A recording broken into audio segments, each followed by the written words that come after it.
లడ్డు విషయం బయటకు రాగానే నేరస్తులని చెప్పిన వాళ్ళు ఏం చేశారంటే ఫస్ట్ వెళ్ళి వాళ్ళు కోర్టులో కేసేశారు.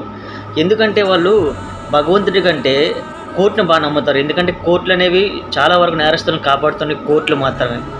ఎందుకంటే అక్కడ లేనిపోని సెక్షన్లు ఉంటాయి, ఎన్నో రూల్స్ ఉంటాయి. ఇవన్నీ అప్పటి వరకు తెలియవు కాదని. సో వాళ్ళు ఇమీడియట్‌గా నిజంగా తప్పు చేసినా చేయకపోయినా తిరుమల వచ్చి ప్రాయశ్చిత్తం చేసుకోవాలి, లేదా దర్శనాలు చేసుకోవాలి. దానికంటే ముందు కోర్టుకెళ్లారంటే అప్పుడే మనం అర్థం చేసుకోవాలి. ఈ దేశంలో లక్షల కోట్లు స్కాములు చేసినోడిని కూడా కాపాడుతున్న కోర్టులు మాత్రమే. అందుకే ఆళ్ళకి అంత ధీమా, అంత ధైర్యం కోర్టులంటే. ఈరోజు కోర్టులేసే శిక్ష కంటే మనం భగవంతుడేసే శిక్ష మాత్రమే మేమందరం కూడా పరిగణలోకి తీసుకుంటాం. దానికి టైం పట్టొచ్చు, ఈరోజు గెలవచ్చు. ఇక్కడ బాధాకర విషయం ఏంటంటే ఇలాంటి న్యూస్‌లు బయటకు వచ్చినప్పుడు కూడా చాలామంది సంతోషపడిపోతున్నారు ఏదో విజయం సాధించినట్టు. తిరుమలలో ఎంతో కొంత జరిగింది, అపచారం అయితే జరిగింది. జరగలేదని ఎవరు చెప్పలేం కదా!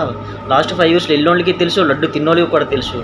కానీ ఇలా మనుషుల్లా మారిపోతారని నాకేం అర్థం అవ్వట్లేదు.